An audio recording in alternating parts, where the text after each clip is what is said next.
Hello दोस्तों, तो कैसे हैं आप सब। स्वागत है आपका ग्रेविटाज लर्नर में। तो आज हम पढ़ाने जा रहे हैं conservation of plant and animal के बारे में। इससे पहले दो पार्ट हम पढ़ चुके हैं, पार्ट 1 और पार्ट 2। तो आज हमें पढ़ना है पार्ट 3 के बारे में, जो कि इसमें पढ़ाया जाएगा नेशनल पार्क के बारे में कि नेशनल पार्क क्या होते हैं और कितने हमारे देश इंडिया के अंदर है। फिर पढ़ाया जाएगा जूलॉजिकल पार्क के बारे में कि क्या होता है जूलॉजिकल पार्क और कैसे जूलॉजिकल पार्क में एनिमल सेफ रहते हैं। फिर उसके बाद आएगा रेड डाटा बुक की रेड डाटा बुक में कौन कौन से जानवर शामिल है। ठीक है, रेड डाटा बुक क्या होता है इसके बारे में। फिर आएगा माइग्रेशन के बारे में।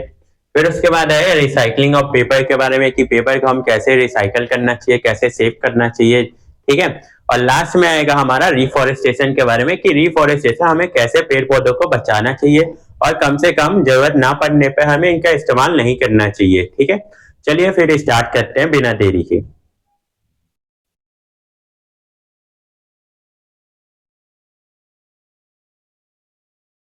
चलिए दोस्तों, आगे देखते हैं। हम नेशनल पार्क के बारे में पढ़ते हैं। सबसे पहले, these reserve are large and diverse enough to protect whole set of ecosystem. यानी ये एरिया क्या होता है, लार्ज होता है और बहुत ज्यादा डाइवर्स होता है। ठीक है, अलग अलग प्रकार का, जो कि क्या होता है, इनफ होता है इकोसिस्टम को, सारे इकोसिस्टम को प्रोटेक्ट करने के लिए। ठीक है, चलिए आगे देखते हैं।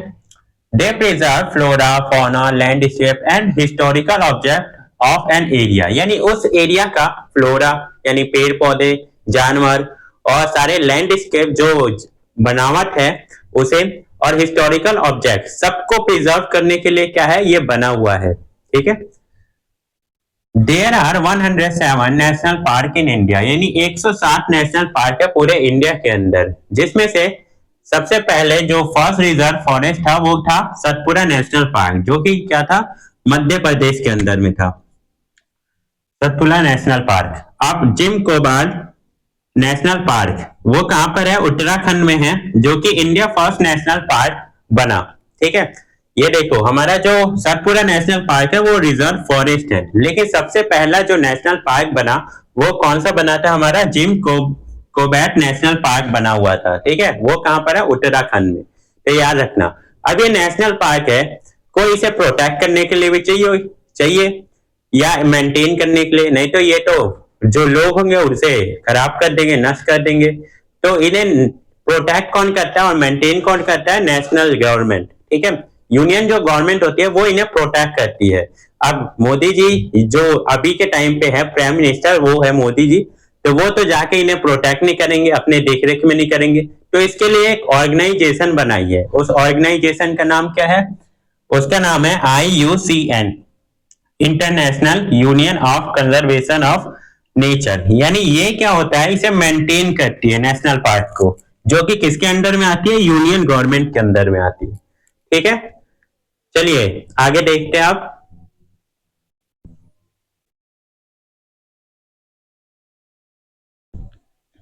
चलिए दोस्तों, आप जानते हैं जूलॉजिकल पार्क के बारे में। जूलॉजिकल पार्क जिसे हम शॉर्ट में देखा जाए तो इसे जू भी बोलते हैं। ठीक है, ZOO जू।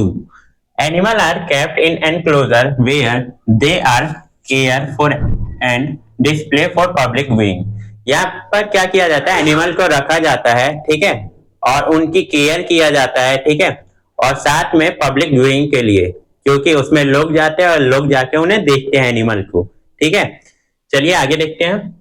A wide variety of animal can be seen even those not native of the region। यानी उस रीजन, उस क्षेत्र में जो जानवर नहीं भी रहते उन्हें भी क्या किया जाता है, वहां पर रखा जाता है और उनकी भी केयर किया जाता है। ठीक है, अब आप कमेंट करके बताएंगे कि कौन कौन जूलॉजिकल पार्क में और कौन से जूलॉजिकल पार्क में घूमने गया है। ठीक है, नाम भी लिख के बताएंगे। ठीक है, चलिए आप जानते हैं extinct species and endanger species. Extinct species क्या होती है, जो अभी के टाइम पे क्या है, पूरी तरह गायब हो चुकी है, यानी विलुप्त हो चुकी है, जो अभी देखने में नहीं मिलती है कहीं भी वर्ल्ड में, उन्हें हम एक्सटिंक्ट स्पीसीज कहते हैं। ठीक है, the species of plant and animal which no longer exist anywhere on the earth. यानी अर्थ पर कहीं भी ये एग्जिस्ट नहीं करती, उन्हें क्या कहेंगे, हम एक्सटिंक्ट स्पीसीज कहेंगे। जैसे अगर प्लांट में लिया जाए तो कैलिमिटी, सिगिलिया, स्केल ट्री एंड फ्लैंकलिंग ट्री, ये कुछ ट्री है जो कि क्या है, पूरी तरह एक्सटिंक्ट हो चुकी है। अब एनिमल में लिया जाए तो जैसे डायनासोर, ठीक है, ये पूरी तरह एक्सटिंक्ट हो चुके हैं। इरिस डियर ये भी पूरी तरह हो गए हैं। कैस्पियन टाइगर एंड डोडो पक्षी ये पूरी तरह क्या है, जानवर एक्सटिंक्ट हो चुके हैं अभी के टाइम पे। चलिए अब आगे देखते हैं इसके।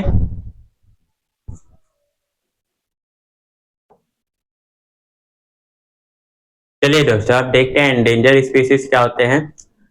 The species of plant and animal which are facing the risk of extinction are called endangered species। यानी वो स्पीसीज जो जिनका हाई रिस्क है कि वो क्या होगा, विलुप्त हो जाएंगे, एक्सटिंक्ट हो जाएंगे, उन्हें हम क्या करते हैं, एंडेंजर स्पीसीज मानते हैं। ठीक है, जैसे प्लांट में एग्जांपल देखे तो जैसे पहले एनिमल में देख लेते हैं, टाइगर हो गया, स्नो लेपर्ड हो गया, ठीक है, जो बर्फ में रहते हैं, लेपर्ड।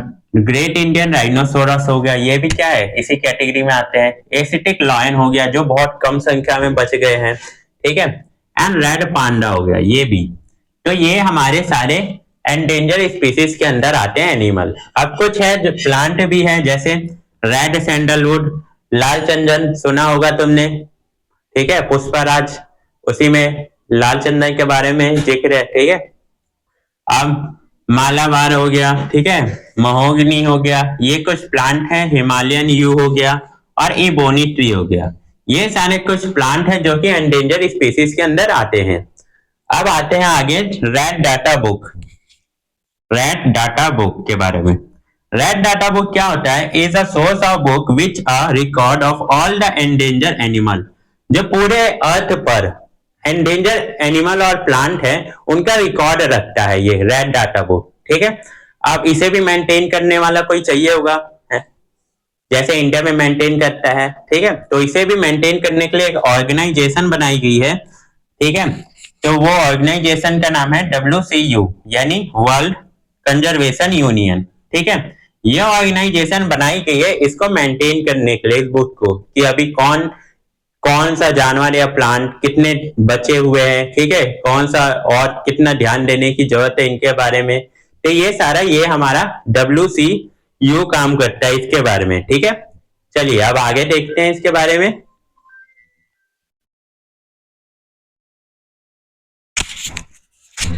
चलिए दोस्तों आगे देखते हैं माइग्रेशन के बारे में। Bird who cover long distance to reach another land are known as migratory bird. यानी जो बर्ड लॉन्ग डिस्टेंस कवर करके दूसरी जगह पहुंचते हैं उन्हें क्या कहते हैं, माइग्रेटरी बर्ड के नाम से जानते हैं, ठीक है। आगे देखो, migratory bird can our change our place because fly to far away area every year during a particular time and climatical change। यानी ये जो बर्ड है वो अपना एरिया चेंज क्यों करती है, यानी एक जगह से दूसरी जगह इतना लॉन्ग डिस्टेंस कवर क्यों करती है, वो पार्टिकुलर कुछ हर साल के लिए करती है, ठीक है, पार्टिकुलर टाइम के लिए करती है और क्लाइमेटिकल कंडीशन के हिसाब से करती है, ठीक है।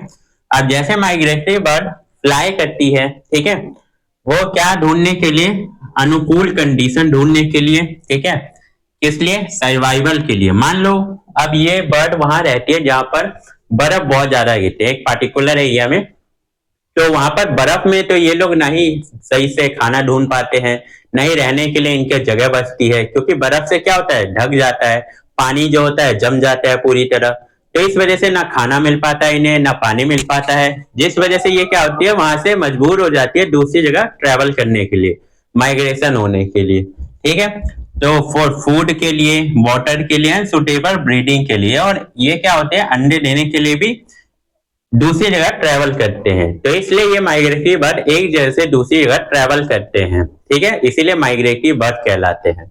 चलिए अब आगे देखते हैं इसके बारे में।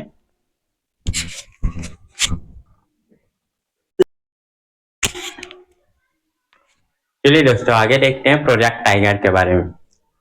Project tiger has launch by government of India on April 1, 1973। तो 1973 में 1 अप्रैल को लॉन्च किया गया था प्रोजेक्ट टाइगर गवर्नमेंट के द्वारा। अब प्रोजेक्ट टाइगर के फादर कौन थे, फादर ऑफ प्रोजेक्ट टाइगर थे कैलाश संखला, ठीक है। इन्हों ये जब जंगल में गए तो जंगल में गए ये टाइगर को देखने के लिए, तो इन्हें एक भी टाइगर नहीं मिला, तो फिर वहां से ये सोचे कि चलो प्रोजेक्ट, यानी बहुत ज्यादा मात्रा में टाइगर की संख्या कम हो रही थी, जिस वजह से इन्होंने प्रोजेक्ट टाइगर गवर्नमेंट को बताया और गवर्नमेंट ने फिर 1 अप्रैल 1973 को लॉन्च किया प्रोजेक्ट टाइगर, यानी सेव करने के लिए। ठीक है, चलिए आगे देखते हैं हम recycling of paper. Recycling of paper क्यों जरूरी है? क्योंकि अगर हम पेपर को रिसाइकल नहीं करते हैं तो 7 फुल्ली ग्रो ट्री को काट दिया जाता है। क्यों? क्योंकि 1 टन पेपर बनाने के लिए सिर्फ। अब ये पेपर बनता किससे है? मेड फ्रॉम वुड पल्प, यानी पल्प नाम का एक पेड़ होता है जिससे क्या बनता है? ये पेपर बनता है हमारा। तो 17 पेड़ को काट दिया जाता है, फुल्ली ग्रो होते हैं जो 1 टन पेपर बनाने के लिए। We should save paper to save tree, यानी हमें पेपर को बचाना चाहिए जिससे पेड़ भी बच सकता है। ठीक है, चलिए आगे देखते हैं हम।